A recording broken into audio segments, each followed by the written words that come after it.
soldier.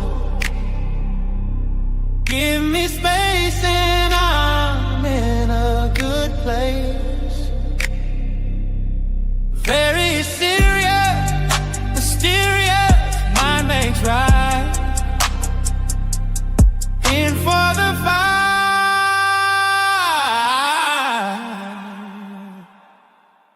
Starlight out on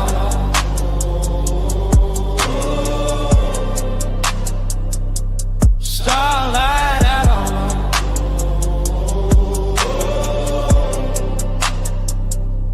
starlight out on cosmic soldier.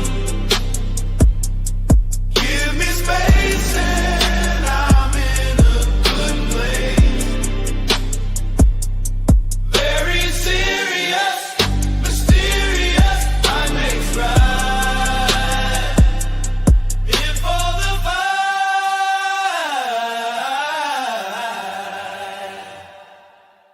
Starlight out on.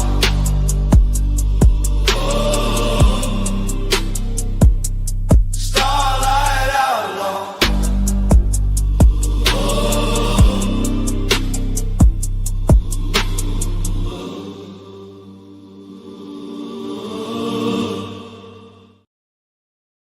Hello, everybody. Happy Valentine's Day.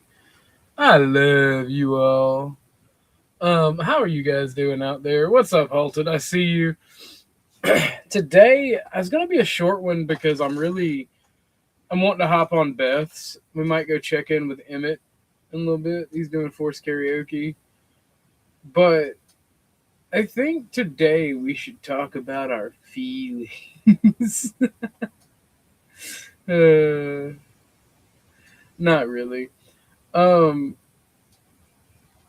However, maybe. So, how is everybody's Valentine's Day going today? If you want to type in chat if you had a good day, that'd be awesome. Looking forward to the cry bully topic on Beth's today. It's going to be kind of fun. Oh no, I grabbed the wrong bar. Oh god. Here we go. So, I don't really know how to start this one because... Oh, that is sad, Halted. That is sad. Playing RuneScape, my only true Valentine's. I mean, I feel you, I guess. I have a new saying. God gave me you, but turns out I'm Egyptian. So, take that how you will. I don't know. I guess we can get into it. Shit. Have you guys, and this is just hypothetical, have you guys ever been put in a situation where you just don't know what the fuck to do? Right? Like, it can be a life situation, it can be a relationship situation, it can be a career situation, and sometimes you go through many of them, right? Like, in a relationship, like, you can care a lot about somebody and just fuck up, right? Can't make nobody happy. And I'm learning that that's not always your fault. Even if it's not a relationship, even if it's like career, life in general. Like, you got to take responsibility for what you cause, sure enough. I think everybody would agree with that. But sometimes you got to look at it like, maybe other people are also crazy, are more crazy. Maybe situations are just fucked up and destined to fail. I don't know. People get mad at me because I'm a fucking mind reader and a psychic, and I just know when a situation's gonna fail. And I tell them in advance, and they get really upset with me. Like I have years and years and years of practice with my own life and dealing with other people's shit. Like so one of the things that makes me laugh is ever since I was like 15, I would find myself playing marriage counselor to adults, and then that just transpired to me doing it for my friends as we became adults. And like people have a selfish gene, it builds up and fucking shit and fuck shit happens. I don't know. I don't know if I believe that. I don't know if I believe that. Yeah, source. But like one of the most annoying relationships that I've ever had to counsel for was my best friend, and he was like dating my cousin, and they wound up having kids together. And like I told them that it's not gonna work out, homie. You're a piece of shit. You do women dirty.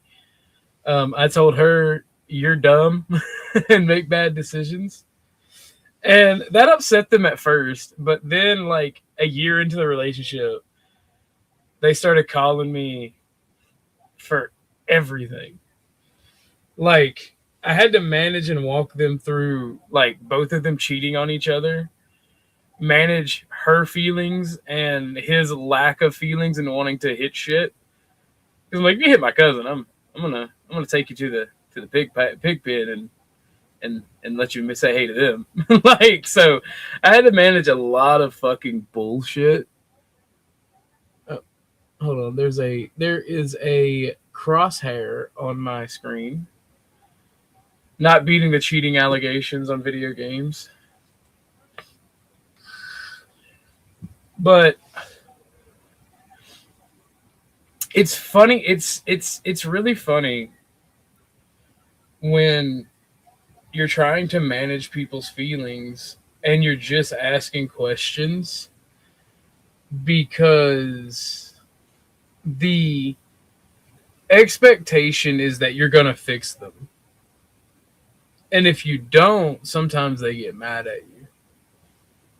And it's really fucking weird when you're spending hours upon hours counseling with people, both as individuals and as like a couple, and you're trying to get to the root of the problem. And you see that they're both just crazy as fuck. I mean, and then like I bluntly tell people that, and that makes them really angry. So maybe I'm just bad at it, you know? But I've taken that philosophy and looking inward into myself a lot. And that's where I've come up with the whole take responsibility for everything you can and push aside everything you can't take responsibility for. Because you can only manage your emotions and how you react to what other people say and do. So, like, you can't control the decisions of, say, a boss, right? I had an incident where I worked at Walmart, and there was this old black lady who, and this is before my politics and everything, like, she threatened to hit me because I told her she wasn't my boss. And, like, I didn't take it as a threat, but then, like, she actively started trying to sabotage me working, and I'm like a teenager. And this is like a 70-year-old black chick, and I'm just sitting here like, what the fuck?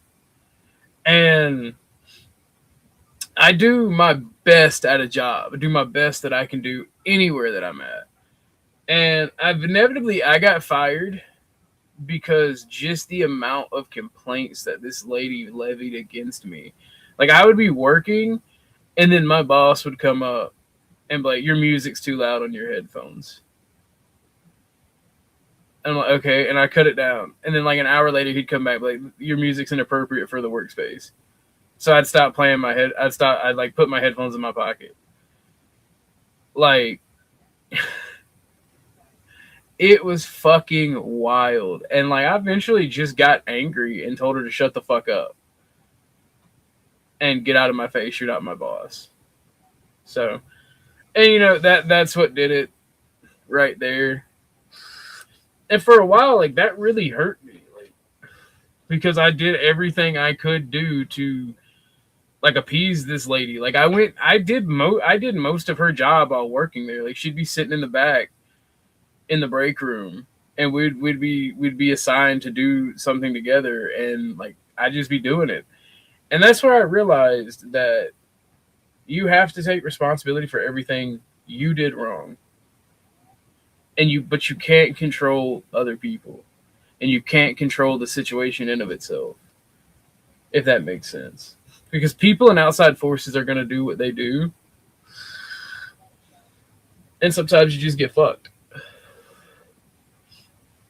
It's a lot harder when you're dealing with people, like friendships and whatnot, because I think, I think that maybe I'm naive, but I think people are a lot nicer than they lead on. That's the boss's fault for that situation.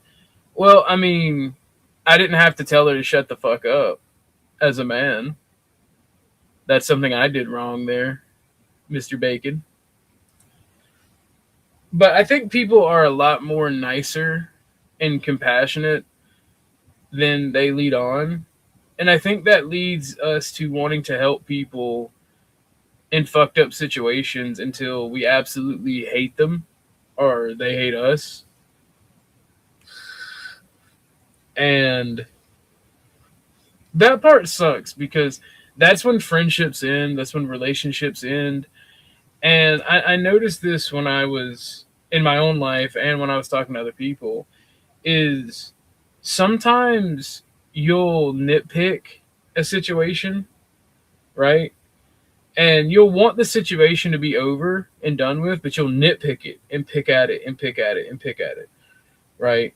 And then somebody, either a friend or somebody you're in a relationship with, or somebody you have an acquaintance with, will make a joke or they'll comment on it, and it won't be what you want to hear, and you'll take it as a personal attack.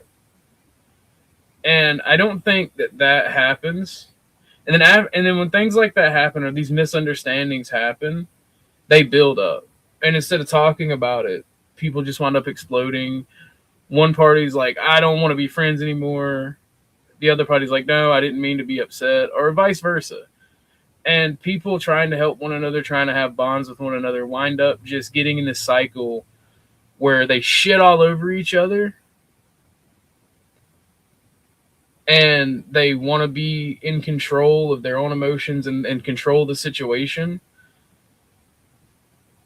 And we wind up hurting the people we care about, right? And you have two options, right? When you run into a situation like that, you can either shut up, not make jokes, or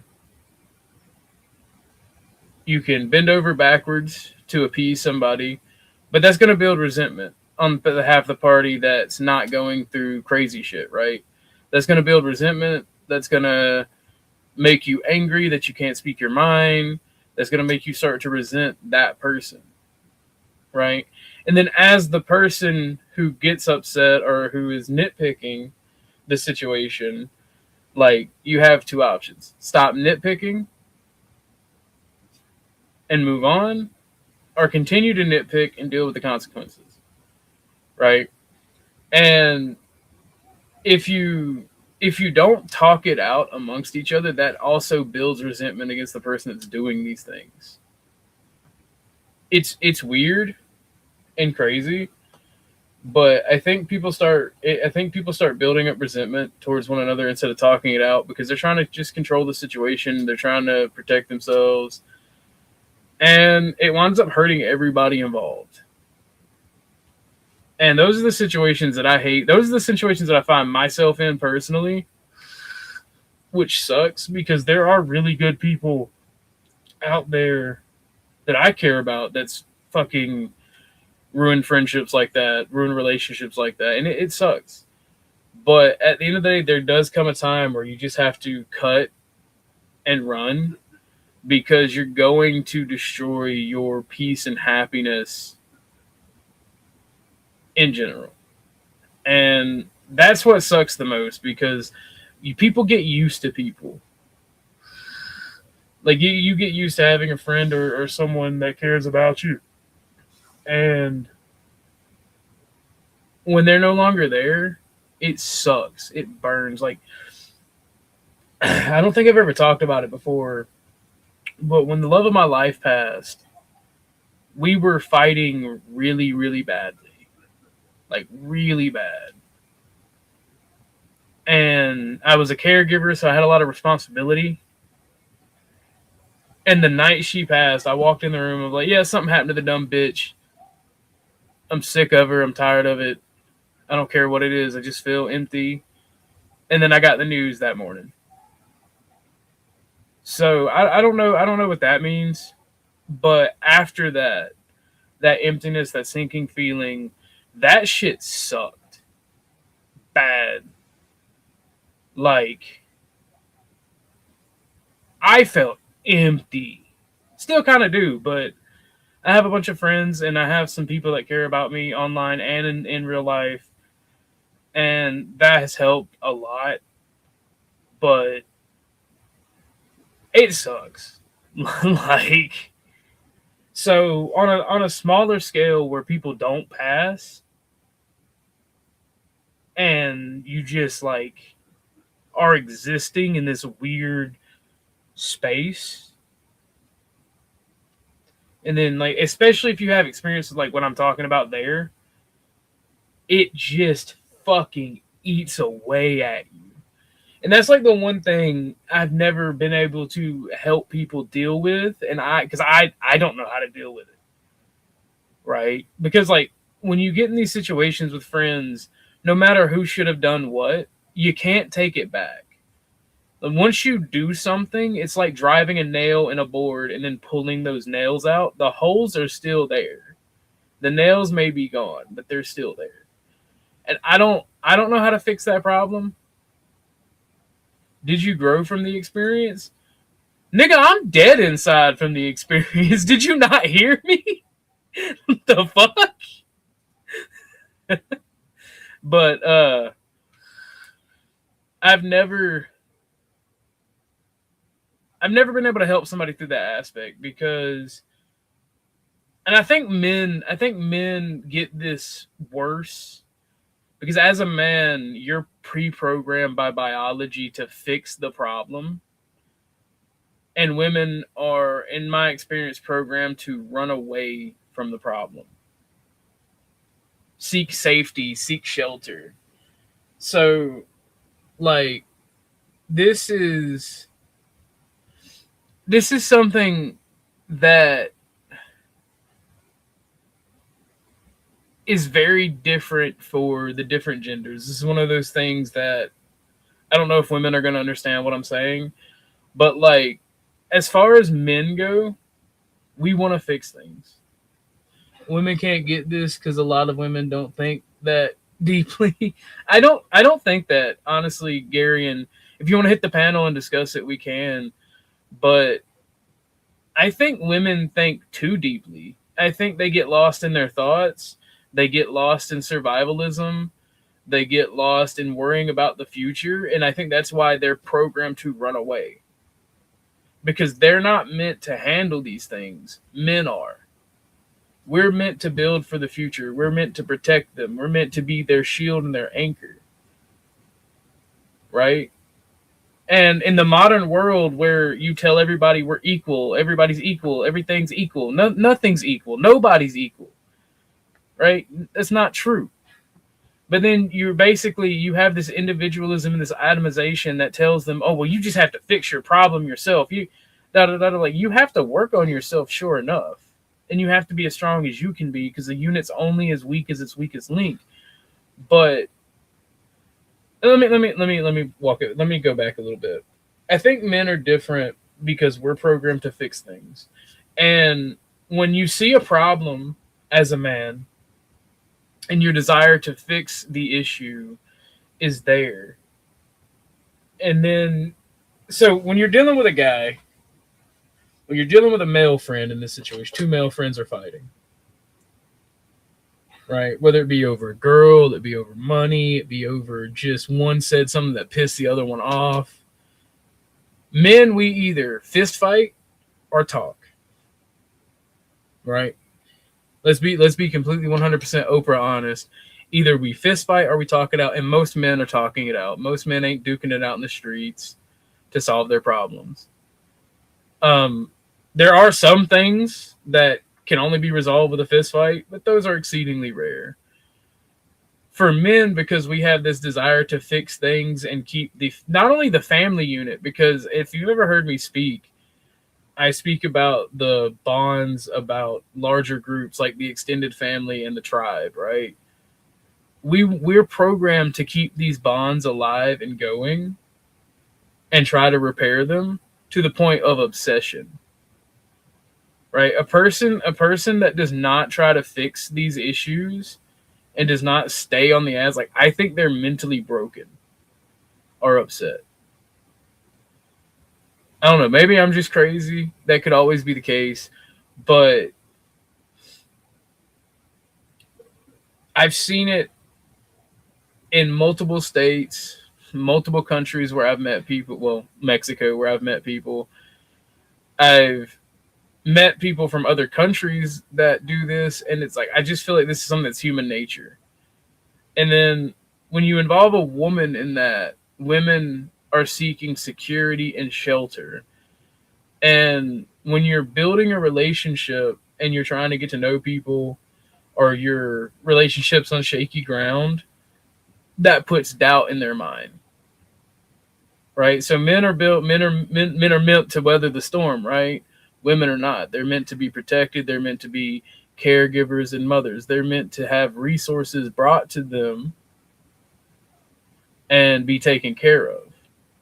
That's kind of why I don't like the whole neo-trads either, because they think that that's a bad thing. No, bro, that's how God made us. God literally said men are meant to plow the fields and work and endure.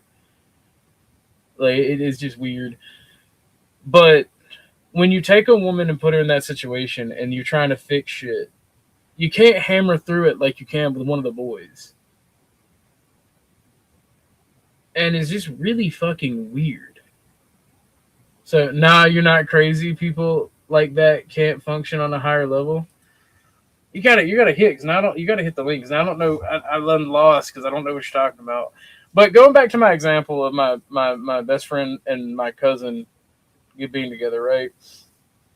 He cheated on her first, right? And I made a passing joke, and they even stated this was a joke, that she should get her get back in front of him, right? And stated it was a joke. It was like, no, that does not actually help at all. But all she heard was mama, mama, mama, get back, mama, mama, mama, apparently, because she did it back to hurt him. And of course, him being a man, was like, well, I apologize to you. I thought we were square. Now, to be fair, it's like the second time he cheated on her. But, which is what prompted me to have the joke. But he acted like a complete victim, which caused friction between me and him, because of course he blamed me instead of blaming his shitty behavior. And I'm like, then why do you bring me your fucking relationship issues? And I'm never one really to tell people they should abandon each other, right? Because we are stronger together. And when we overcome these things, we are made stronger. So that's always the last resort. The only time I do that is if there's violence involved, especially if it's between male-female like romantic relationships. If there's ever violence involved, ladies, you should leave immediately. Like, there is no excuse for that. There is no bullshit. There's nobody that can gaslight me into saying that it's okay. Like, a man should never raise his hand to a woman. Just outright, that's out the window. And the few exceptions to that are so exceedingly rare that talking about them is a waste of time. But here at the OG show, we love to waste time. So if bitch is coming at you with a knife or a gun, you smack the dog shit out of her, that's okay. right? She tries to abuse y'all's children, that's okay. But those cases are so fucking rare that they're not even worth bringing up. You know? So anyway, ladies, if your guy raises his hand or constantly threatens to do so, if he even threatens, you should leave. And men, this is the same for you. If your spouse, if your wife or girlfriend is constantly yelling at you and you can't do anything right and you feel like dog shit, you should leave. Men abuse physically, women abuse emotionally. And the few women that are crazy that do abuse physically, first off, I like that shit. Second off, you should also leave if it's done not in a kinky manner. I'm gonna be real. But that's just my opinion on relationships for that part. There is no equality between men and women when it comes to violence. Absolutely not. There are some women that can beat the shit out of men, but those women aren't typically with men that they can beat unless they're paid. You know, so women abuse emotionally. They will neglect you emotionally. They will become distant. And when that happens, maybe it's better to cut your losses. You know, and this happens within friendships as well. Not to the extent, but if people the exceptions prove the rule. So true. I'm waiting on Chuck, by the way, because I want to get his opinion on some of this prattle. But I mean, at the end of the day, there's also another thing within that emotional abuse, because men can also abuse emotionally. Typically, it'll be women. And if you guys get in this cycle where you're competing with another and trying to drag each, speak of the devil and he shall appear. What's up, Chuck? Show me on the dial where she hurt you. On my wee wee, but I liked it. Oh. So she grabbed my dick and twisted, Chuck. Oh no, not the old twister. It was great. No, but when you're in a relationship where you're competing against one another and it's like who can hurt who the most, or y'all are that's not a relationship. Well, I'm talking about friendship, anything, right? And you're right, it's not a relationship. It's gotten to the point where you're both just not wanting to pull the trigger to do damage to the other one, or maybe y'all secretly are into that shit. Like I don't know, but the finger's on the trigger is what you're saying. Yeah. And somebody doesn't want to be the one to pull it. And I think that both parties would be better if they just went their own ways, you know? Oftentimes that is the case. It sucks. It sucks, but like if you truly don't want to hurt the person, whether they be a friend, they be a partner, it's better to just walk away. No matter how much they get upset, no matter what happens. And it's something that I'm realizing in my own life, because man, I had a homie crying because I had to put him out. He did some fuck shit and I had to put him out, right? Because I used to be the person who took care of everybody. It's like, man, I don't want to be homeless. I don't want to go. I'm like, well, you shouldn't have done the fuck shit that you did. Like, I thought we were just being bros and dancing the past few months. But she was taking that shit seriously the whole time. Because this happens with men, too. It's not just romantic relationships or friendships with women. It happens with men as well. Sometimes men take jokes fucked up and they harbor resentment. And I know I've done it. I know it's been done to me. I know that everybody does it. So I have no issue talking about it. But like, homie was like big crying, upset. I'm like, dog, like pull yourself together. You're a man. You made the decisions that got you here. It is what it is. And that's the thing. It's always easier to, in my experience, dealing with men because of that right there. You're a man. you're supposed to weather the storm no matter what.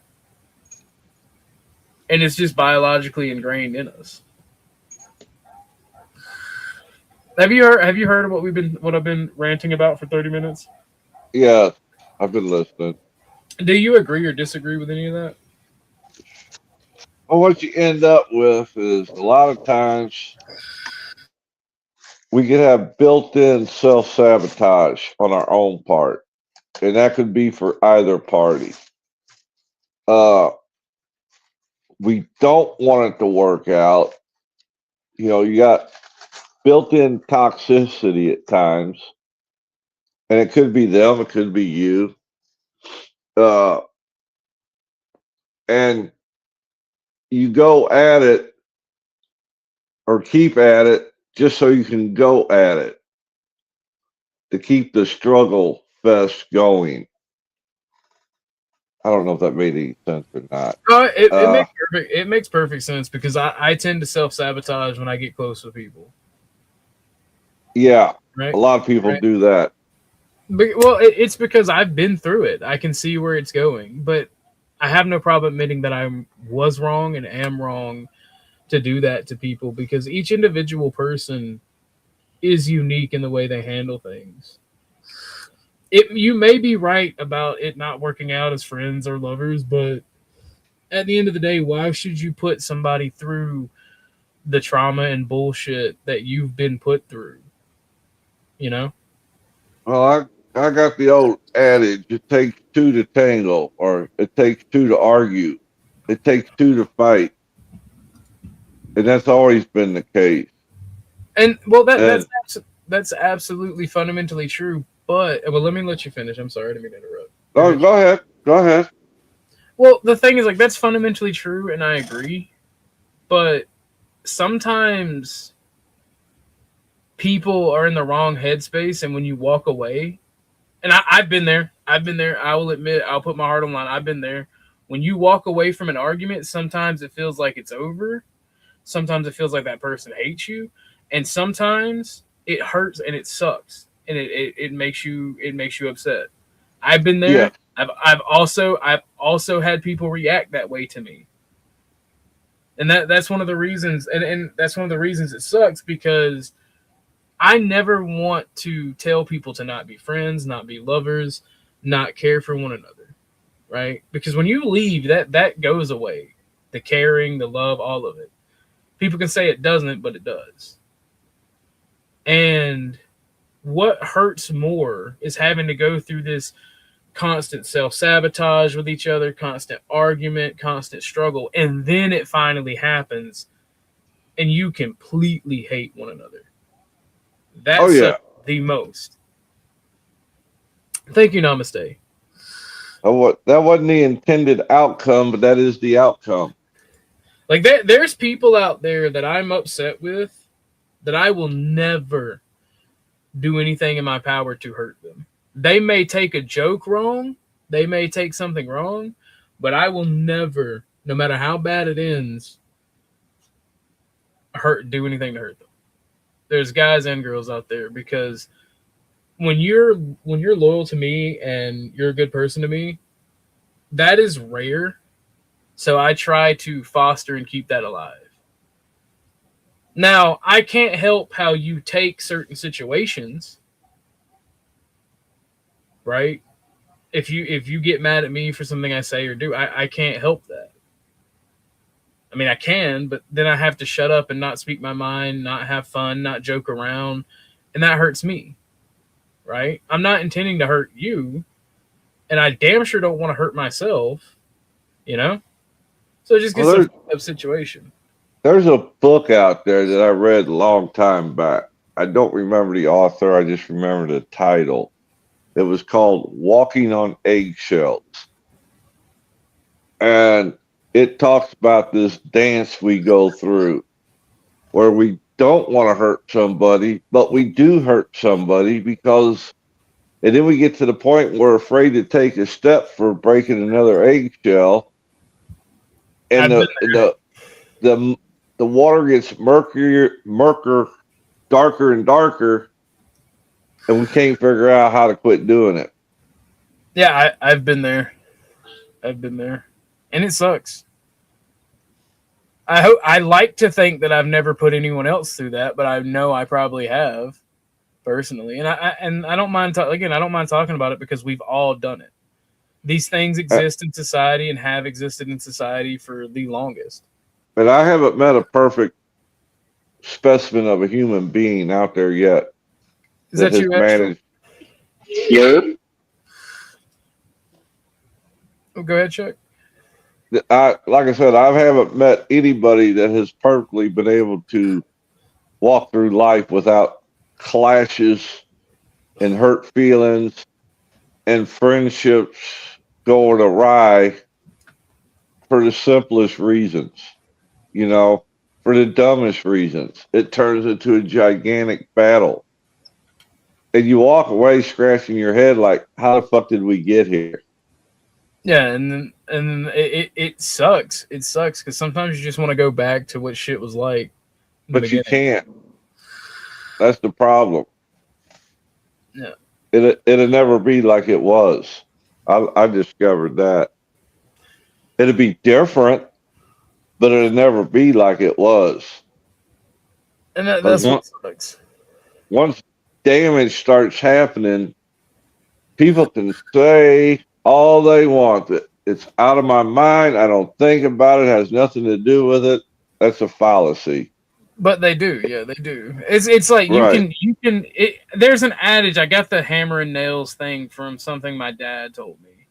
I don't know where he got it, but he told it wasn't his own thought. He got it from a book or from a TV show or something, and it involved literally the same thing, right? Like I had said something to my mom because she told me like I can't go to my friend's house or something. I can't really remember what I said to her, but it made her cry. And like I made a wooden ship at one time when I was younger. And my dad was talking about that because like I was a stupid kid. I took the nails out and it still like had water and shit in it. And he's like, "Do you remember that?" I'm like, "Yeah." He's like, "Yeah, you could drive those nails in, but when you take them out, the holes are still there." And I look at him and I'm like, I don't get what you mean. What do you mean, Papa? I was 9, okay? I was 9. I have an excuse for being retarded. I was 9. And he's like, "You ain't the sharpest tool in the shed, are you, kid?" I'm like, "Papa, what does that mean?" The apple don't far fall from the tree. And he's like, "You can say these hurtful things to your mom and apologize. And the damage is still there." Right? And I'm like, "Oh." Because I've never been one to watch what I say. Right? Yeah. And I don't intend to hurt people. And I don't think people intend to hurt me either. Right? So even with people that I've had words with like Snafu and Gabe, right? I don't like those two people. Right? Nothing wrong with that. But I don't wish them harm. In fact, I actively pray for Snafu. But the words that we have exchanged cannot be taken back. No. The shit that has been done cannot be taken back. Nope. And it sucks.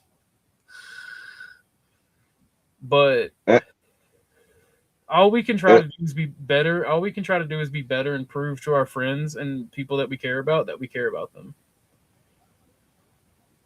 But that requires us changing our behavior, not their behavior, our behavior. Yeah. Well, if they don't recognize it either, then that comes into one of those situations where you just have to walk away. Yeah, what's that old Kenny Rogers song? You got to know when to hold them. You got to know when to fold them. You got to know when to walk away. How fucking old are you, Chuck? Goddamn. I know that song because my dad and grandpa used to listen to country music. Well, let's just say I grew the apple for Eve. That's crazy. No, you go through life, and when you get older and older, hopefully you develop some wisdom on your own instead of making the same stupid mistakes. Well, And that's before, another issue that people do. They think just because I've got the age that I've got the answers. That's not necessarily true. All I can do is share what little bit of knowledge I got. If somebody gets something out of it, great. If they don't, move on to the next person. well, so there's also another situation. Like, we have to forgive the people we care about, and truly forgive them. I never forgave my dad, and that eats me up because, like, I lost my dad in September of last year. It's not too late. Well, I obviously I've forgiven him in death. I have his ashes, man. Like, it sucks. I talked to my dad so much about, like, my relationships and shit that was going on. And my dad, like, for those of you who don't know, I grew up in ultra violence. Like, talking was not an option 90% of the time. Like, when me and my cousins had an issue, my dad and their dad would be like, y'all need to fight. And they would just sit there and laugh as we beat the shit out of each other. like, so when my dad was young, like, my dad beat the fuck out of my mom, but he wasn't a coward. He would beat the fuck out of any man that he challenged to. Man, he's only lost one fight that I know of. And dude had to sneak him at the fucking convenience store. And I say that to say this. Hold on, Miss Cynthia. I'll bring you up when I get through with this monologue. I say that to say this.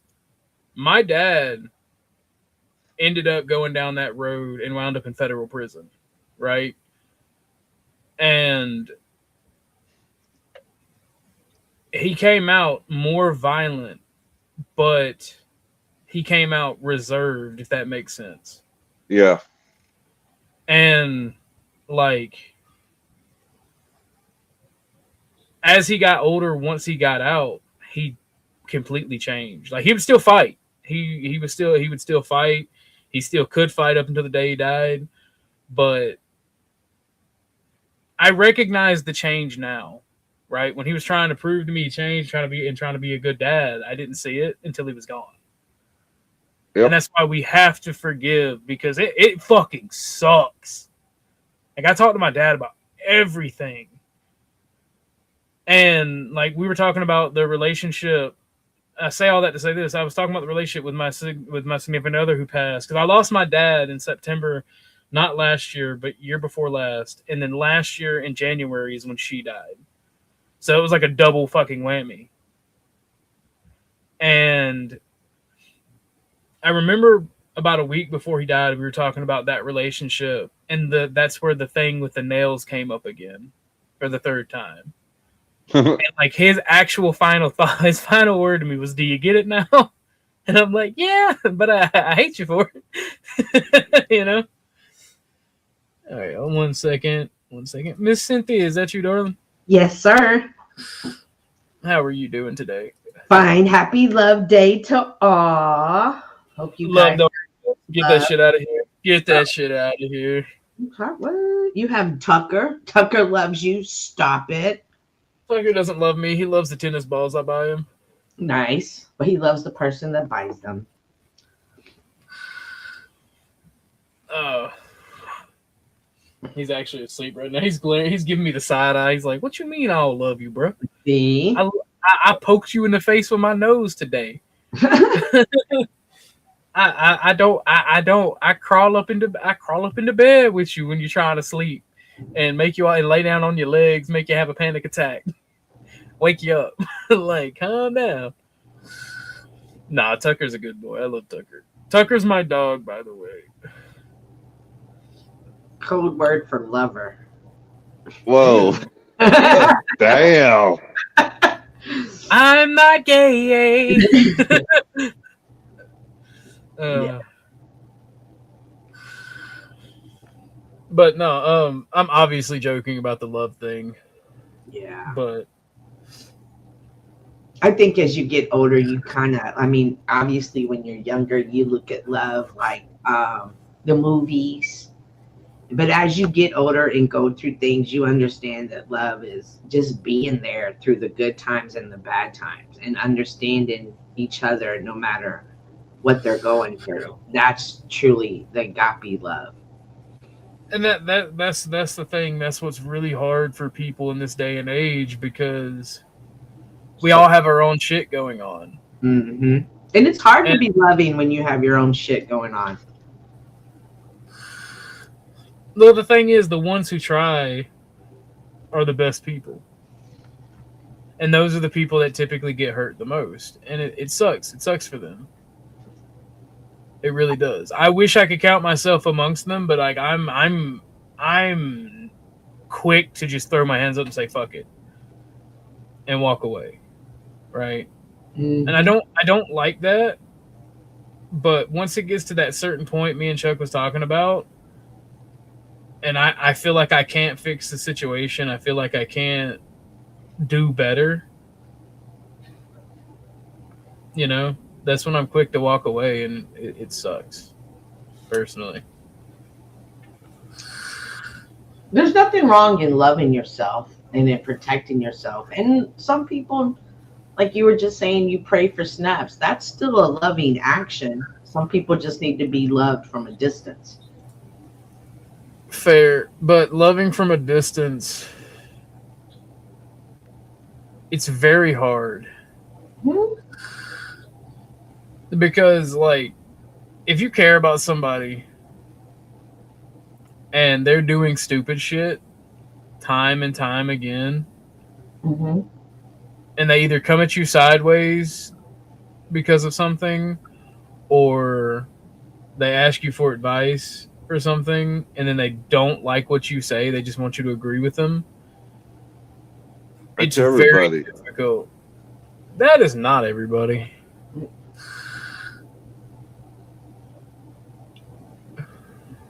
Well, maybe it is. Maybe Chuck's right. Mm-mm. Think about it. When you take your problem to somebody else, are you actually looking for a solution? No. Or are you wanting that person to agree with your solution? They're traumatized. So Chuck and I have talked a lot, right? And like, Pillow it's talk, yeah. For me, it's 50. I am not gay. Stop it. Like, for me, it's 50-50. Like, when I ask for advice or I talk to somebody, like, I'm hoping that I'm in the right. But I fully expect that there's a chance that I'm in the wrong, right? And if I have to admit that I'm in the wrong to fix the situation, I have no issue doing so. Like, I would like to always be right, but I just know that's not the case. Sometimes you can't fix shit. And as a man, that's the hardest pill to fucking swallow. What? Amen, brother. Really? Yes, no, Cynthia, you're Hispanic. You should understand this more than anything. Y'all's men love fixing everything. Yeah, but I didn't realize it was a problem when you realized you couldn't fix it. No. When a man gets emotional and men cry and they feel defeated, and then like the actual shit that you see that you don't expect to see from men, Mm-hmm. that's when that happens. Because we do care. When men care and men love you and they care about you, whether it's a male friend or a female friend or a female lover, hell, even a gay lover, right? I've known like, I have a friend that is gay, and his boyfriend left. Is his name Chuck? Yes. Imagine that. His boyfriend left, and he put him out, but he's still like distraught because he couldn't fix it. Right? When I've broken down, that's why I couldn't fix situations. Like, I think a lot of male self-deletion happens because some of these guys want to fix situations and they don't know how. Like, when a man, that's what we're here to do, Cynthia. We're here to protect on a biological level. We're here to protect and provide. And when we can't meet that basic function, it destroys us. Interesting. Like, and the reason I even bring up the gay stuff, like I've seen it in gay people I know's relationships. So this is a fundamental thing for men. You know where I haven't seen it? Lesbian relationships.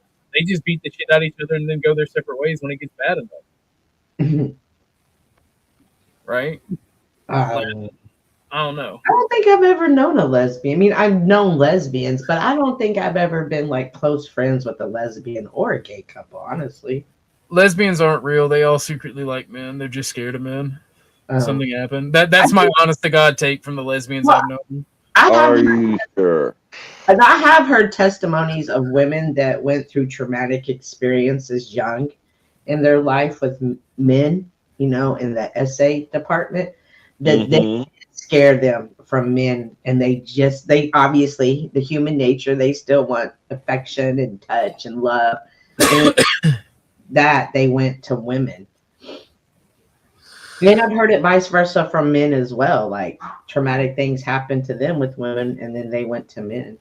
Yep. That's gay. That's retarded. Or traumatic things happen with other men, and I don't know. But it's interesting. But when I think of love, I think of like agape love, not romantic love. Because that romantic love, that shit fades, and then it's time to really put in the hard work. Well, that's the thing. Like, so those of you who don't know, I have two sets of parents, not because of my parents splitting up and getting married, but I was adopted by a black family. What? A really conservative black family. Like the father was a Marine, right? So he's hella conservative, but he's it's weird. He's hella conservative, but he's a Democrat, right? It's very weird. Well, how did you get adopted? Like from young age or teenage? So like I said, I come from a broken home. I've mentioned it several times. And my best friend throughout the years was a black guy. Oh, okay. And his family pretty much took me in when I was 13. And like we still talk, even with my political beliefs. Like I love those people. Like I don't care. Like I love those people are my family, no matter what. And he always told his sons, me included, that there come a time, it's usually around the second or third relationship, where he sat us down and he would talk about actual love, and he would sit us all down. So there was like a group environment, which is really good. And he told us all, love is not real the way it's in the movies and the way people even describe it. Right. Love is work. If you love somebody, you have to work at it. It is an occupation, and it's ever changing. Yes. Like he's like, you can put your dick in anything you want, but that doesn't make it love. And just because somebody is nice to you doesn't make it love. And like he was basically a father to the community, because he had the same talk for his nieces, because he had all sons, both adopted and biological, right? And like my black mom had 3 other kids from another person, and he took them on as well as his own kids. So I wasn't the only adopted one there, and he told us all the same thing. And like the reason that I'm so adamant that if you are to get with a woman that has kids, you have to love the children just like you love her. Is because of him. Like it's a package deal. And he's even told us, like, the single mother jokes and stuff, they're funny, but you make them around a serious, like, conservative man, they're gonna sit you down like my grandfather did when I was talking about it, and like my adopted father did. And they're going to talk to you about actual love and relationships and how much work that actually goes into them. And I don't think most people are prepared for the advanced relationships of like coupling together, or even working together as business partners, like going into doing something, because look how many businesses fail because of partnerships. People in the business just starting to dislike each other. Oh, yeah. Right? Yep. And because and the reason I keep keep alternating between quote, romantic and then like straight couples and business and like men and women is because I see this as human nature. People's relationship skills Partnerships. in general, yeah, partnerships in general are lacking. Mm-hmm. Right. Brandon, does anyone else kind of just hate humanity? Like one day you're going to your work and throughout everyday life, and then something tragic or disturbing happens. Just go, can humans just not? Well, you are at the right show, talking to the right person, because the past 2 years have been hell for me. And then I got fucked over by some people that I was really close to. So yeah, I have thought about that recently, and I don't like thinking like that. I try to be positive, but I don't know really. Do you ever think that perhaps any of these trials and tribulations that you have gone through, no matter what, No. Have My faith is shattered, Cynthia. If I'm going to be completely is it? honest, yeah. Like I believe there's a God. Like that part is no question to me. Mm-hmm. But the love and compassion that I'm told about, Mm-hmm. I question. Really? Yeah. I hate to hear that. Let me get out my prayer list, adding you on it. Do you ever think that maybe some of these things, perhaps later, you might be going through them so you can experience them, so you can guide people through them? Have you ever thought about it like that, or not?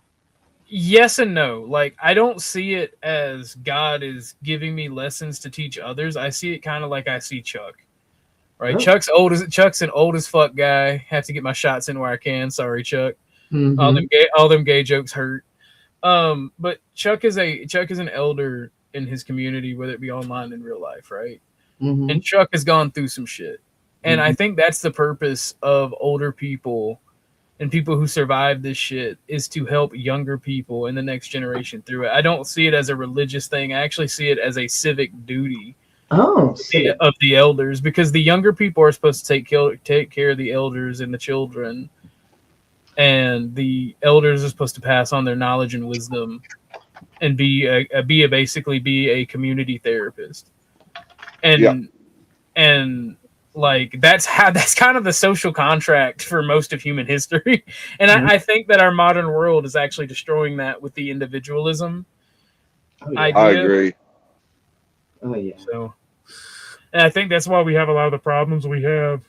Because I actually don't think most people are mentally ill. I think it's mostly stress. I think most of our mental illness in society can be built down to stress, not understanding,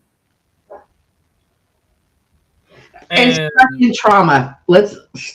People are stuck in their trauma, and they don't know how to get out of it. Social media I am to re-traumatize people over and over and over and over again. It gets reinforced. Yeah, and it re-traumatizes people. I don't know. Like I've really thought about this a lot. Like when people are stuck in their trauma, like I don't know what makes me not stuck in my trauma. Like you got to pick your boots up and keep going. But some people do get stuck there, and it's not a man or woman thing either. Right, yeah. And a lot of people like to say women are stuck in the past, but I'm a dude, and I'll admit that I get stuck in my trauma. I wish I knew how to convey not to get stuck there. Like, but different people, different upbringings, different so much. You know what's traumatizing me the most, though? The lack of super chat. Super what? The lack of super chats. I agree. The lack of super chats. Damn! Let's go, Rock Dog. Thank you, broski. Thank you. So let me address this question. I just heard OG on Kev's last night say, "I don't drink. Why would I buy him wine? Please clarify at Nightbot." I am Nightbot, so I'll clarify. I can handle my liquor very well, but with my upbringing, that brings out the rugged pioneer individualism in me. I like to fight when I drink, and I like to argue and like actually fight. And with all of the fuck shit that has happened to me in the past years, I don't drink hard liquor. Like, I don't drink vodka. I don't drink Jack Daniels.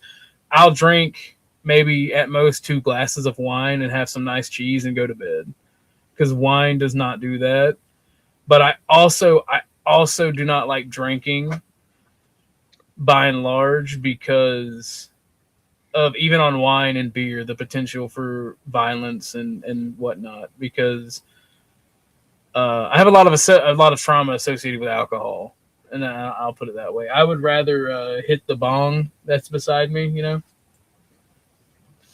But even then, like, and Chuck's tried to talk to me about it. Even then, like, with everything going on, like, I get high all the time. And Chuck's like, "You need to put that down." I'm like, "But it makes me feel good.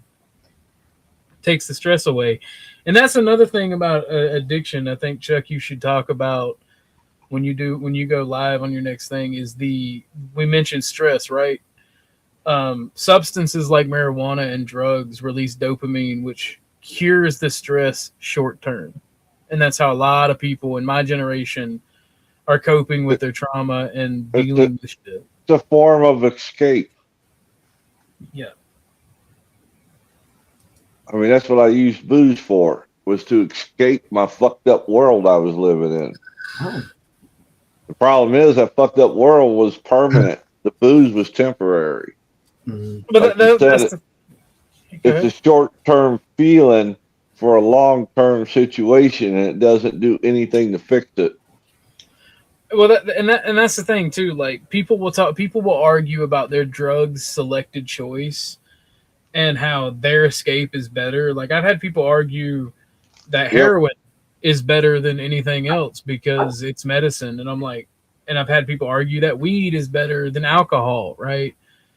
And I think that if you're doing anything for escapism, the problem, no matter what you're doing, how hard or how soft the drug, I think that in of itself is the issue, and that's what needs to be addressed instead of addressing the symptoms. So I was going to ask, I think a lot of people don't take the time to know themselves, like what gets them upset, what makes them happy, even their circadian rhythm, like when they're most energetic in the day, when they're not. And I think that if people really understood themselves more, they would understand how to maneuver through situations. Like you were saying, when bad things happen, I know when I'm afraid of something or something traumatic's happened, like that is the time I don't run. That is the time I turn and face it, because I know if I face it, I'm going to learn about it. And the more I learn about it and go through it, it's not going to be as scary. Just in those first couple of moments, it's going to be kind of scary, but you go through it, you're going to be better. And a lot of people are scared to take that self journey. Well, I 50% agree with you, because a lot of people don't know themselves, or they know themselves in part. They may not know themselves, like the circadian rhythm, like you're talking about, when they're most energized, but they know what their triggers are. And unfortunately, because of humans' propensity to be pieces of shit, sometimes people will use their triggers against you. Right. And that can be one of the causes for the cycle where you just be like, okay, I'm trying to respect this. But then, because they're using their triggers against you to get what they want, or to get you to behave how they want, they don't engage as if those triggers exist. Right? If you get what I'm saying? And that they do things counterproductive to those triggers' existence. So you're like, okay, well, if you're not going to respect them, I'm not either. And then they get mad at you for that. So I feel like sometimes people misuse triggers, and especially like the word boundaries and toxic are extremely misused by this younger generation, because it's like you 1 foot in and 1 foot out, right? This generation will go to therapy and like talk about being better, but then do a shit ton of stuff that is counterproductive to that. I think more so than knowing what your triggers are, it's also the second level of that would be, why are these your triggers? Why does this trigger you? And getting to the root of that problem can do wonders for oneself.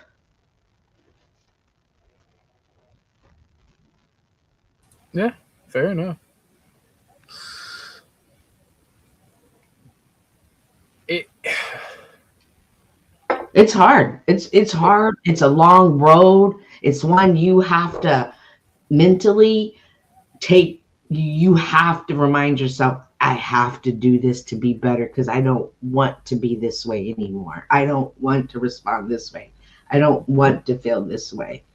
I'm here for a reason, and I need to be the best self I can be, regardless of what life throws at you. Because life is gonna mudsling the shit out of you, and you would adjust and go on.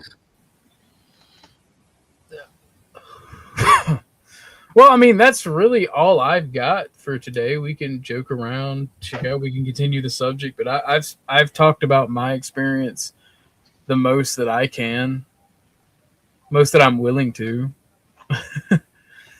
because like I'm still on this journey. I'm still trying to fix myself. I still try to help others and be there for people, but I'm not willing to put everybody's business out there that I've helped and that I talked to. So, I mean, I really don't have any more examples, and I think we've hit the nail on the head. So we can move on if y'all want to. If not, we can stay on the subject. If anybody's got anything they want to say on it, if somebody wants to come up and talk about it.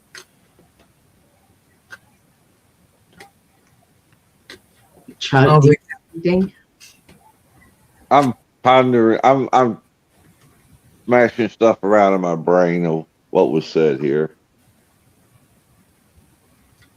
as opposed to being the automatic jump out there and give my advice. You know, take my advice. I'm not using it. There's a lot of that. There's a lot of that out here. Oh, for sure. Oh, by the way, I was doing some podcast listening yesterday. Reconnaissance work. Yeah. Well, no. I had to take a road trip, so I always listen to stuff on road trips. And did y'all know that the owner of Telegram has 120 children? Remember, I've always be talking about those designer babies and how the elite are mass producing kids. So all you Telegram users, shout out, and myself included. Like, yeah, he's a Russian oligarch who fucks his problems away. Well, no. Only 12 of them were made naturally by 3 different women. The other 100 plus have been designer. Okay. I don't know if I buy that, but No. You can Google. I heard it, and then I went and researched it. And his goal is to leave his fortune to his kids. Yeah, he's like a billionaire. He's like one of the few Russian billionaires. Mm-hmm. Which is like, that kind of takes like, that concerns me, because like regular naturally oopsies children, like, are they going to be able to understand the difference between designer kids and normal kids, because they all look alike? More so than ever, it's important that we teach our youth confidence. I agree with that. I think that on this subject in particular, right, with designer babies, I think people misconstrue what a designer baby is. Yeah, that's awful vague.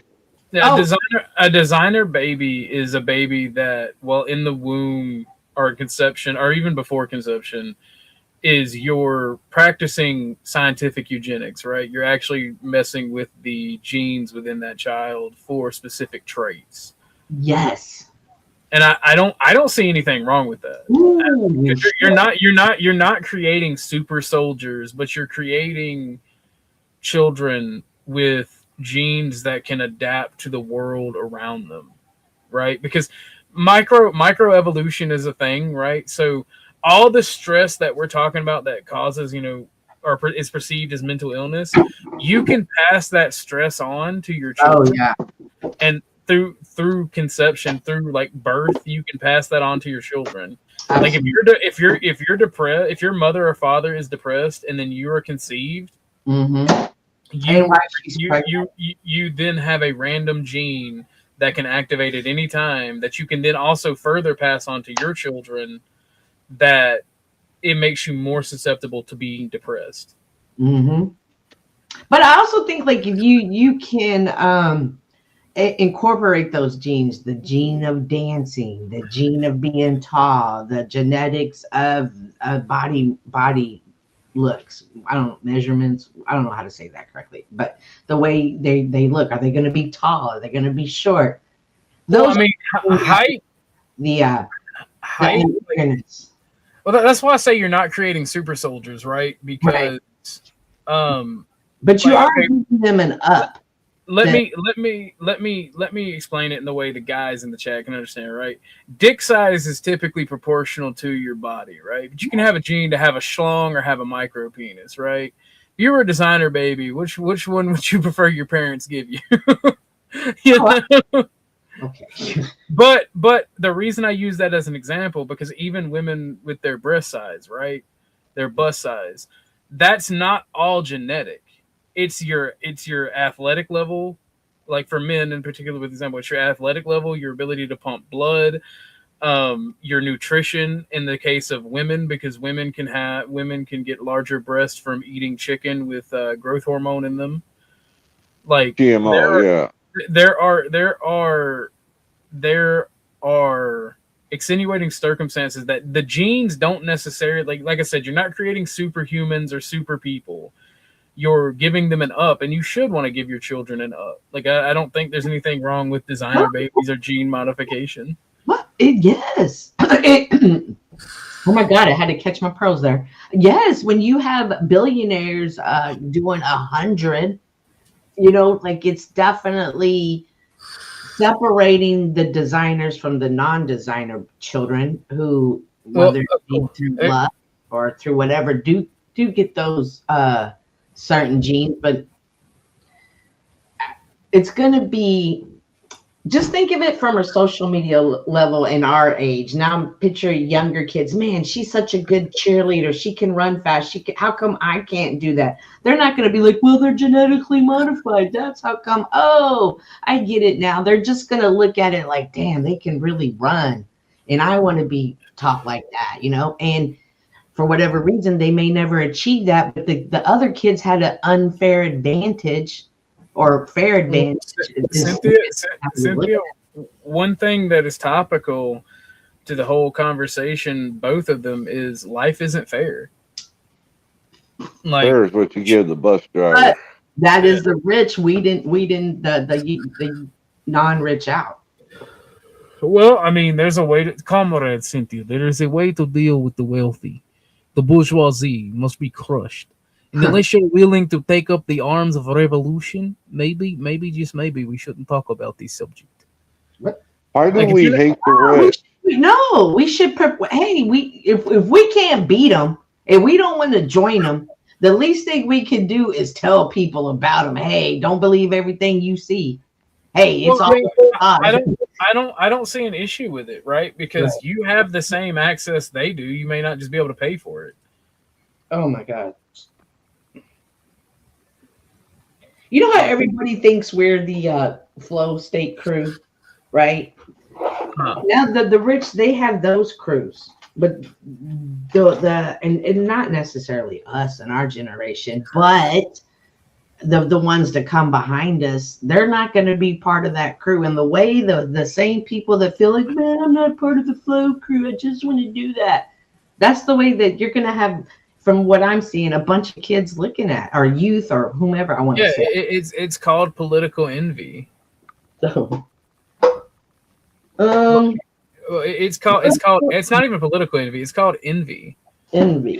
And envy is one of the leading forces of communism and egalitarianism, because equality is egalitarianism, and egalitarianism, equality is a false god. People are not equal. Even if everybody was equally, even if people were equally poor, they still wouldn't be equal in ability. There was a book, and then it was turned into a movie, where America went through a civil war, but because of the aversion to communism, it didn't become communist. It became capitalistic, even more so. But instead of being like raw capitalism, where people have the ability, like they did this campaign where if you were talented, they would dull your senses, right? Like if you were intelligent, they would lobotomize you and make you retarded. to bring you down to equilibrium with the majority of people. And that thought scares me, because if you do that, like one of the scenes in the movie was a ballet dancer if you're really good at ballet, they force you to wear the Forrest Gump leg braces, right? And during the movie, the braces fell off during the TV broadcast, and people actually got to see the art and beauty behind that ballet dancer's talent, and the government freaked the fuck out. And I think they wound up imprisoning him or executing that person in the movie. Oh. And like I feel like forced egalitarianism will lead to some type of future like that. Like I think that it's evil, and I think when people talk about egalitarianism, it comes from a place of envy or having not. And I mean, I understand the premise. Like I've argued with Dusty when it comes to monetary issues, like having like a portion of the population super wealthy and allowing them to manage the economy like their own bank, where you'll eventually have social decay where people don't give a fuck and they'll just basically be neo-Vikings stealing what they fucking need to survive, because people are not just going to lay down and die. And they're not going to accept that you get less because of things like you don't know skilled labor, right? They're not going to accept that. So if we don't have a situation in place to teach people these skills, and we invest in our own people, have a little bit of fucking socialism, i.e. is what I'm saying, then you're going to end up with people harming one another and stealing from one another to survive. And that's, again, a problem of individualism, in my opinion.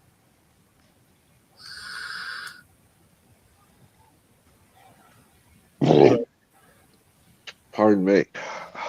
Everybody ends up with an equal amount of nothing. I mean... oh no! I don't think it is that. I definitely have a lot. I'm gonna have an abundance, in my opinion, and I'm not wealthy. You can have abundance at any level of life, Cynthia. That's what I'm saying. Yeah, I have abundance. It's how you look at it. It's how you perceive things. But like OG was saying, his faith is shattered right now, so it's hard for him to see that. Not that he doesn't have it, but it's hard for him to see it that way. I can understand that. And even that's especially in the midst of the storm, that's when you have to think, I have it, but you have to refocus yourself. It's hard. Necessary though. I always thought lack of money was my dilemma. And the more money I made, the worse it got. Right, more money, more problems. I know. Because I wasn't true to myself. And it wasn't until I became true to myself that I realized I had it ass backwards. Indeed. If that makes any sense. It does. Well, this is kind of like what I wish would have happened last night. Oh, in communism. He's talking about in communism. Yeah, that's why you never go full commie, all right? Never go full retarded. But full capitalism ends up with almost everybody having equal nothing. So you never go full retarded in either direction. It takes a balance. What's up, and I will take exception to something that was said earlier, and I've heard it said many a times on Talcott show, that everything that happens in life is a test from God. It's not. I'm sorry, it's not. Yeah, sometimes shit just happens. Exactly. I think that was the lesson in Job when we were reading it. The one thing I've learned, like especially when I was younger and I was always going through crazy shit, I'd be like, "Why me, God? You hate me? You don't love me? What the fuck you put me here for?" Right? So many things. And then as I got a little bit older and I started meeting other people kind of going through things similar, I was like, "Oh my God, I've been here. I know exactly how you feel." I realized that all of those things previous were preparing me for mission work later. Yeah, Cynthia, but were there people there to help you? Hell no. No. Okay. So that's the fundamental flaw in your logic here, because if everything that you go through was to prepare you to help somebody else, why was there nobody there for you? Because obviously when their mission came up, they folded. I have no clue. I'm not sure if people would have been there to help me. Would I have learned the lessons I needed to learn? Now, that's not to say people haven't ever helped me, whether it be financial, personal, with my health issues, whatever. But it seems like the darkest times that I felt the most alone, I was always by myself. Yeah. I mean, and I'm not disparaging you, right? Because here's the thing, like I said, as you get older, as you go through these things, because like I've always kind of, like I said, I've always been forced to kind of be a therapist for my friends and whatnot, while ignoring yourself. Yeah. Who does it to you though? Chuck? There's a few people. I consider myself a confidant. Yeah, I mean, you are. I talk to you a lot. There's a few people that I talk to that I'm close with on the internet. There's a few people that I talk to that I'm close with in real life. Have those people always been there? No, they haven't. Is it sometimes rocky with some of those people? Yes. And that's why I don't believe just because we go through stuff, it's meant to be a test. Sometimes shit just happens. Yeah, it's like a chain reaction. Once the ball gets rolling down the snowball gets rolling down the hill, it starts picking up momentum and starts picking up more crap. And it's just a force of nature. It's not God doing to us. It's just what happens if we don't try to stop that snowball. Namaste says, absolutely, Cynthia. I spent years in addiction asking myself, why me? Now I run groups and teach classes in women's rehab and absolutely know why me, and every bit of it was worth it. And I'm not trying to naysay you ladies. Yeah. I'm playing. But the thing is too, though, how much of that did we do to ourselves? Oh my gosh, me. Right. So much of it. If I didn't love boys as much as I did when I was young, I come in like a wrecking ball, dude. Me and my homies, when I had my 1994 Dodge Ram pickup truck, single, I think it was a 94, could have been a 99, but it was a black Dodge short bed single cab pickup. I had an aftermarket Bluetooth speaker in it. We used to sing Miley Cyrus at the top of our wrecking ball, our voice, while drifting around dirt roads. And that shit was like some of the funnest time of my life.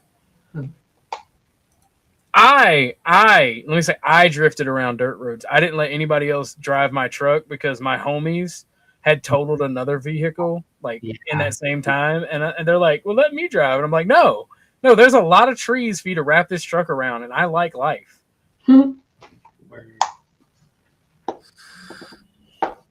But no, if you've never been going down a dirt road 80 miles per hour and take a turn and do a good proper drift while singing Miley Cyrus very badly with your homies, you've never lived life. Oh, well, I have not lived life. You should try that, Cynthia. I'm scared. Don't live without fear. I'm the one in the car going, are you trying without fear? Are you going over the speed limit? Oh my God, like why are you? My cousin and I learned how to drive from old moonshiners. Like, my homie was talking shit one day. He's like, you can't drive.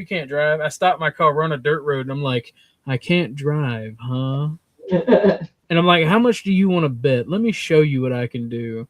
And I put that shit in reverse and gunned it and did a fucking 180 and went into the fucking curve and then dove off. And he's like, you're a criminal. I'm like, yes. It comes with experience in the territory. Well, when I had that, but not anymore.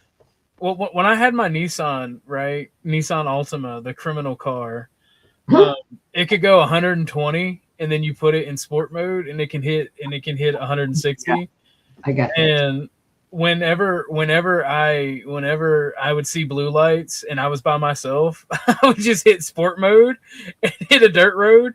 I fucked up the because it has a plastic cover. It doesn't have metal like to cover the like it keep you from the scrub plate on it is what I'm talking about. It's metal. They're usually metal in older cars, but on Nissans they're plastic. I jumped the curb going to a dirt road and like ripped out like a portion, like half of it was hanging because I just jumped the ditch to get into the dirt road when I saw blue lights down the road. And like I couldn't figure out for the longest what was scrubbing when I was driving until I got down there and looked. I'm like, oh no, this is a bad thing. I just took a Sawzall and cut it the rest of the way off. It was not a problem. Do you see that there's a video of 2 German Shepherds ripping a car apart in the parking lot? That is horrifying. Those are designer German Shepherds. Yes, I've seen that. That was wild. I did not even know that. Why? I think something must have been in that car they were trying to get to, like an animal, like my sisters had snakes up in there, that part of the car, so maybe. But that was wild to see them going after that car. But the reason I don't drive like that anymore is actually I mentioned my adopted family. Like my best friend, right, was not my best brother. My best brother was the actual biological son of my adopted father, and we did a lot together. And he may be the closest person I've ever been around with. And the reason I don't drive like that anymore is one time I took a turn too soon when drifting in that same truck, and like we wound up doing 2 360s and almost taking out a fucking tree. And then my car is just sitting there like horizontally against the road, and he's like fucking has the oh shit handle shaking, and he just fucking starts crying. And he was like a teenager. He was like 16 at the time. And I'm like, are you okay? And he's like, no, I'm not. I almost died. And like he pooped himself. Hey, shit happened. Oh my God. Yeah. And like he was so mad at me, but at the same time he wanted to have fun and he wanted to be like there. He was the younger brother, so he wanted to be out there doing the shit that we did. And I apologized profusely, and like we're still close, but it really upset him and it scared him. And as he got to driving, he realized that I was a great driver. And he's like, all I could see was those fucking trees getting closer and closer and closer, and like on a merry-go-round. And like he drives, he's never been in an accident, never had a ticket. He don't even hit dirt roads if he ain't got to. Hey, I just came across this article: 23 things you probably didn't know about your testicles.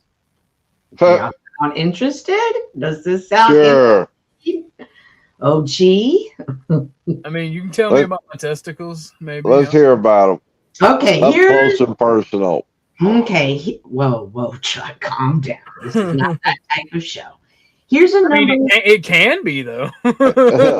Number deep dive into 23 things you probably didn't know about your testicles. They are small but mighty powerhouse. You definitely want to know them. First off, I don't know who the hell wrote that because I ain't got no I got big balls. Okay, testicles are outside of your body for a reason, because they need to be a few degrees cooler than the core body temperature to produce healthy sperm. Did y'all know that? Yes. Yes. Each testicle is packed with 100 feet of tubing. Did you know that? Yes. No.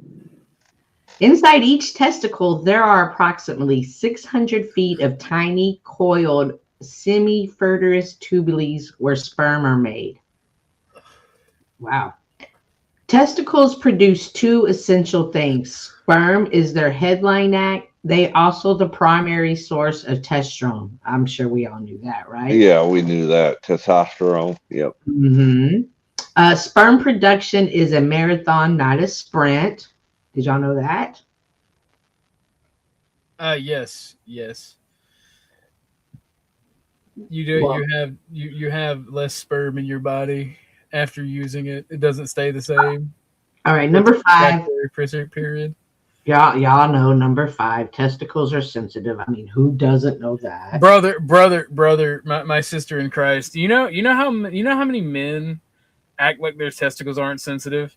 What? And you play the nut check. Yeah, like the nut check game in my generation, and then the next generation is fucking The crazy. fuck is that? Yeah. It's where your homie is all vulnerable and just standing there and shit. You just walk up and slap him in the nuts with the tip of your fingers. That's gay. That is not gay. It's hilarious. That's gay. I'm sorry. That's gay. You touch another man's testicle, you gay. I'm causing clipping that right there, clipping that. All right. It's normal to be lopsided. Have you noticed if one testicle hangs lower or slightly bigger than the other? That's due for temperature regulation. Yeah, old lefty's usually the problem child there. He's also the one that got hit the most. Oh. Testicles can actually shiver? What? Yes. Whenever you get cold as a dude and your balls jump up and down. Oh shit. It's them shivering. Yeah. Yeah. Wow. Yeah. Or if somebody swipes at your balls and your balls reflex, that's them shivering in pain and fear. Okay. They will retreat immediately. Oh yeah. You know, someone I know, one of his, I guess he was playing football and it got twisted backwards and it had to be amputated. That's called testicular torsion. If you don't get to the hospital soon enough, you will lose one of your boys. Yes, sir. Testicular sizes varies and it doesn't predict fertility. You know, like earlier y'all were saying y'all have big, so yeah, size doesn't matter. Yeah, the small testicles produce. It does when you do funny things in the bedroom. You can't put them on. You can't put them on her. You can't just flop them on her forehead. Oh my god! I just throw them over my shoulder, get them out the way. Oh my No. If she's laying on the bed, and I wake up and she's like just laying there watching TV or being funny, I'll just like walk up, turn around, and like bam, slip on the head. It's fucking hilarious. All right, number 9. They have a rich blood and lymphatic supply, making iron. Yeah, knew that. Kevin Bacon said they retreat. Yeah, bro, in the nut check battle, there is no cowardice in retreating. So y'all okay, number 10, they are varicose veins of your testicles. Y'all have varicose veins? Yes, ma'am. Really? Yeah. There's plenty of veins down there. Well, I didn't know they were like the varicose veins. I don't know what a varicose vein is, but yeah, it's like big. It hurts. It hurts sometimes. All right. Oh yeah. No, that's like the whole main vein in the urethra and everything, bro. That bitch is big as fuck. It'd be like, hey. Oh yeah. Okay. Testicular cancer. Gotta live to fight another day. He gets it. Kevin Bacon gets it. Mm-hmm. So apparently testicular cancer is uncommon, but most common in younger men between 15 to 35. Early morning. It's because we hit each other in the nuts now. Unironically, ever since Jackass, the TV show, came out, and teenagers started hitting each other in the nuts back in the 90s, testicular cancer has significantly increased. So early warning signs include a painless lump, swelling, or heaviness in the scrotum, but regular self-exams could catch early warnings. Do y'all do regular self-exams? Always. Religiously. Okay, good. They have quite a sidekick. Attached to the back of each testicle, the endometrius is a tightly coiled tube where sperm is immature and gains the ability to swim. Without this, the sperm wouldn't be ready for their journey.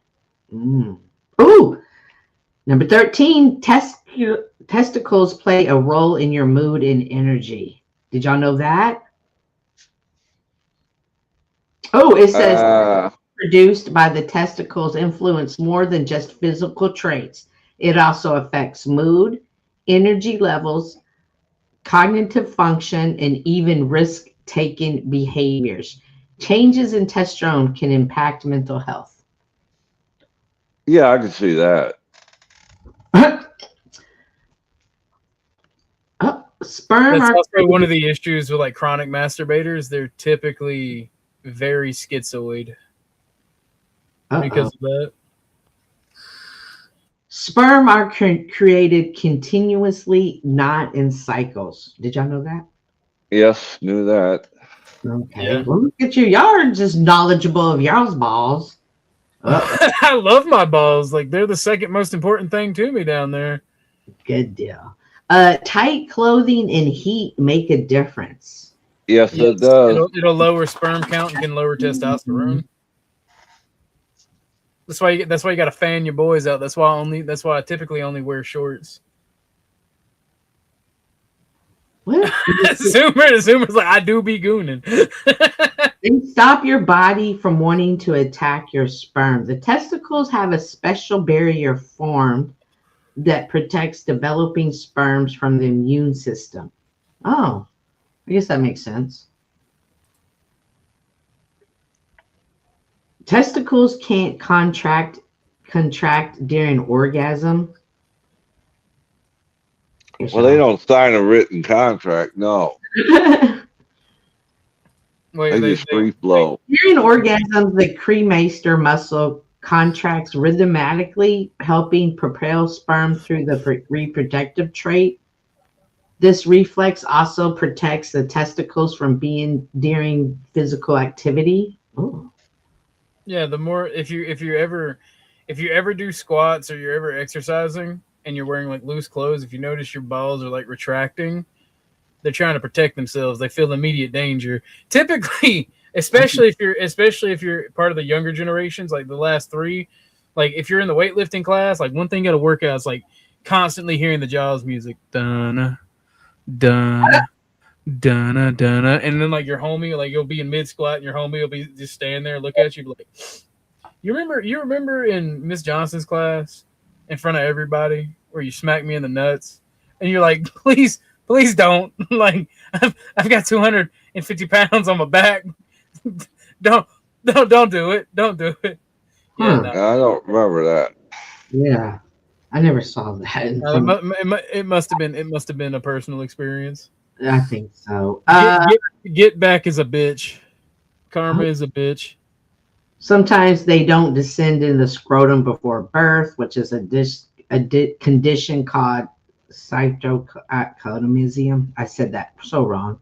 This can affect fertility and increase cancer, but can be treated. So make sure if you have Yeah, that's what they talk about, your balls dropping. Yeah. Even if one testicle is lost or damaged, the other can usually maintain production and fertility. So Yep. Well, see that's why I protect old Lefty with my life, because you know the left side produces boys and the right side produces. Oh.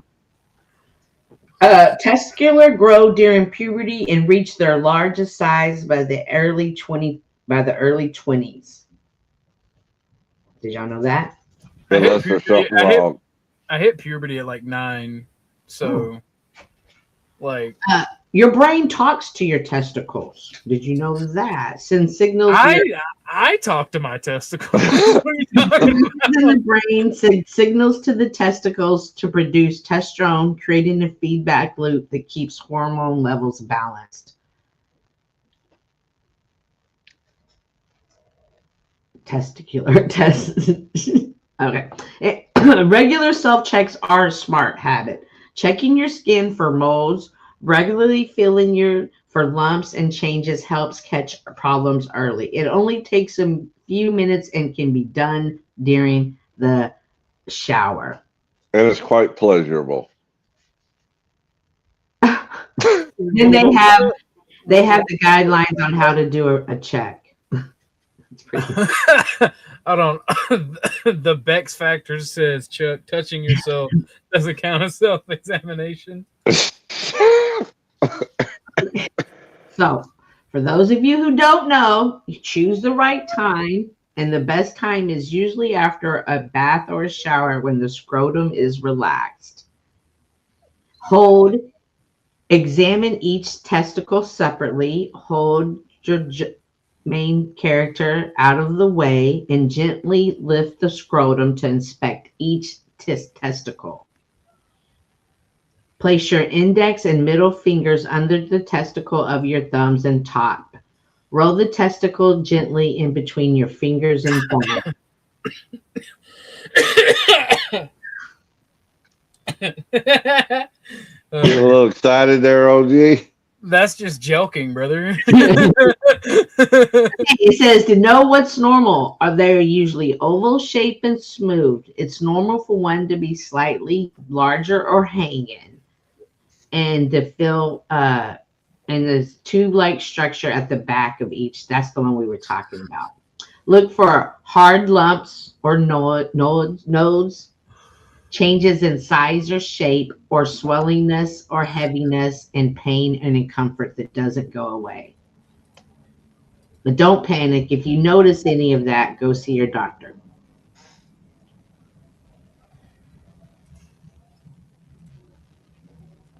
Fair enough. Look at you. Education today. Learning a lot. Well, everybody's learning a lot. Women, perhaps tonight for Valentine's Day, you guys could do the check for your man. Yes. Do that. Go take a shower, baby. It's time for us to get this check on. Cynthia, that has never been a more boner killer that I've ever heard in my life. It is? I am now sterile and incontinent after hearing that. Wait a minute. No, it's not. Stop it. No. Let's get this check Y'all on. do a vagina check. Y'all do vagina checks. All the time. Exactly. Well, sometimes it's just fun shaving that thing. You know what I'm saying? Yeah. Today shall be anal day. Oh, no. Yes, let's go, Zoomer.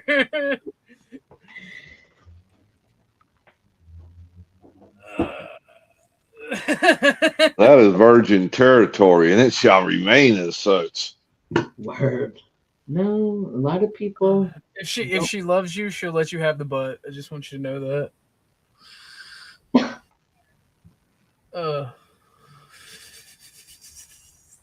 What are you doing? I'm vaping. Oh, okay.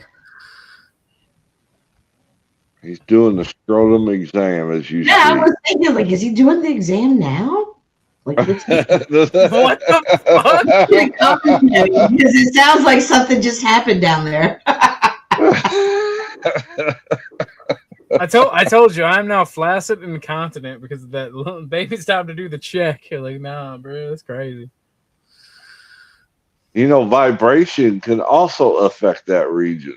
Yeah, motorcycle riding, right? Motorcycle people, horseback riding. What's up, God favorite? All sorts of variables involved there. Serious buzzkill from Truck Fun to Scrotum by Cynthia. That was fucked. I just, thought for Valentine's Day, it would be helpful. Just another day on the calendar. Unironically, I'm not buying expensive gifts.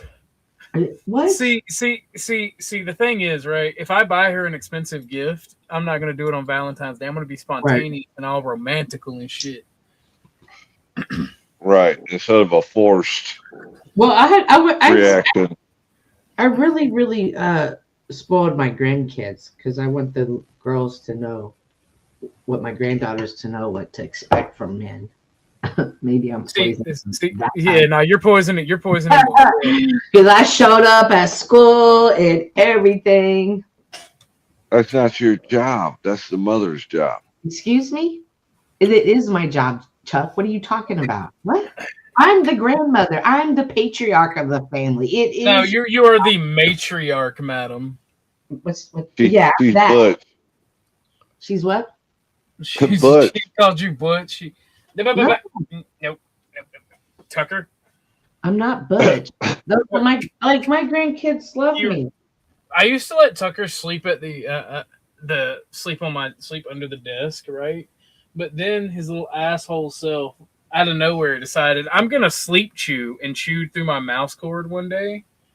Like, and now he's like, I want to sleep at your feet, Papa, like I used to. I'm like, no, there's cords down there. And No, now he's like I'm not, bro. actively fighting me. Cats are really bad about that. I wanna. Well, he's actively fighting me. His tail is wagging. He's looking at me. He's like cockeyed, like cockheaded. He's like, why? ¿Por qué? ¿Por qué? ¿Por qué, Papa? That's not true, Ruck. My girls and grandsons are the prize. Any man or woman would be blessed to have either one of those. That's crazy. And you know what? For the accusations of touching myself, I just want you guys to know that touch is not real. All right, you don't when you touch something, it's just space pushing back. So you can't really ever touch anything. All right, think about that from a scientific perspective. Look at the video. See, they're not actually touching. All right, you can't really touch anything. All right, that was a great deflection. All right, moving on. Okay. The fuck? I know. Yeah. Ask her to do your ball check. Oh my gosh. You say ask Tucker to do his ball check. What? Y'all are wrong. Part of love is making sure your partner's healthy. Like, hey, baby, I noticed da da da, or hey, I've seen these changes. Maybe it's something like, that is the best thing you can give your partner is helping them keep their health, whether it be mental or physical. But that needs you're a good partner will help you keep that in check. It's absolutely a turn off, Cynthia. It is not.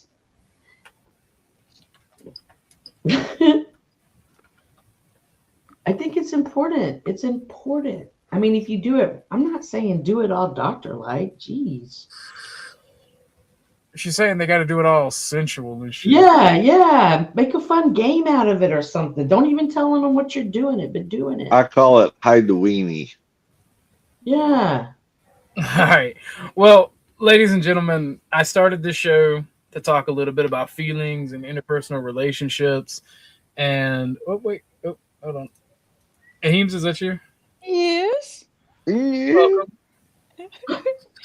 What's up, Aheems? Not much. Hey, Chica. I'm just jumping up for a second, but I was Is gonna that say you, Ruck? Cynthia. Yeah. Oh, Ruck, cool. I was gonna tell Cynthia like that playing doctor would be like the only way it's not like a killer. You know what I mean? Like You that have would be to. somewhat of a turn on, but otherwise, like you can't do that kind of check when it's like Valentine's. Oh yeah, let's get it on, and then all of a sudden, oh wait, let me feel you for prostate cancer first. Hey,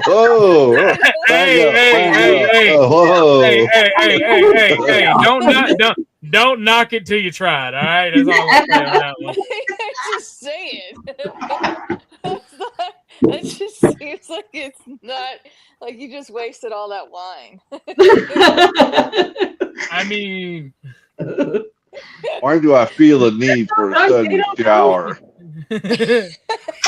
All right, Ruck Dog, is that you in the back? Yes, sir. That's me. What's up, Ruck? I wanted to kind of clarify with Cynthia. I'm not trying to pick a fight with you. I just think that you, and I'm glad that you do.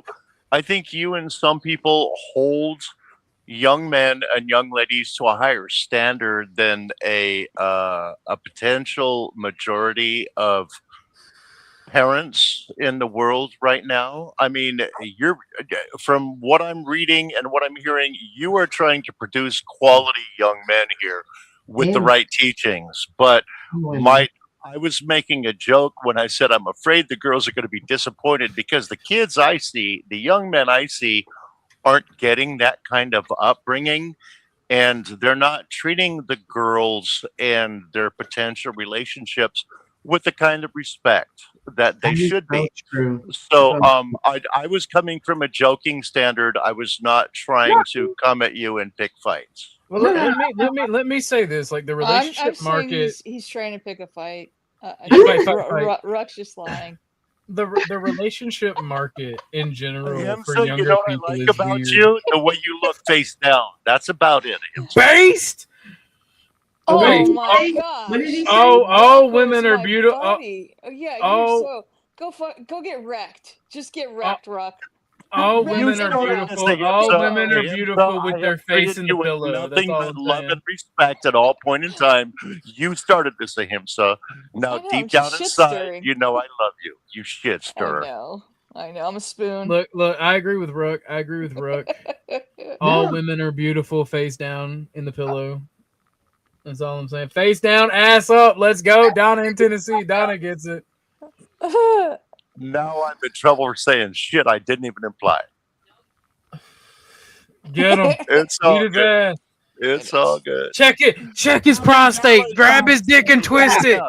Face down. Happy Yeah, y'all could Valentine's be Day. doing exams. We don't know. Y'all So probably you do. don't even know what prostate is, do you? It's your balls. Oh my gosh. Yeah. Okay. You gotta know. You gotta do all that check and no, that's just like a turn off. Like, why would you do that on Valentine's night? Speaking of which, I gotta go. Bye. Bye. Oh, bye. He's about to be face down, ass up. Oh, I like the way she said, speaking of which. That's what I'm saying. All right, ladies and gentlemen, I'm going to raid over to Beth because I told her I would when she started. I didn't know she started. Y'all have a good night. I'll see y'all over there. Bye. Bye.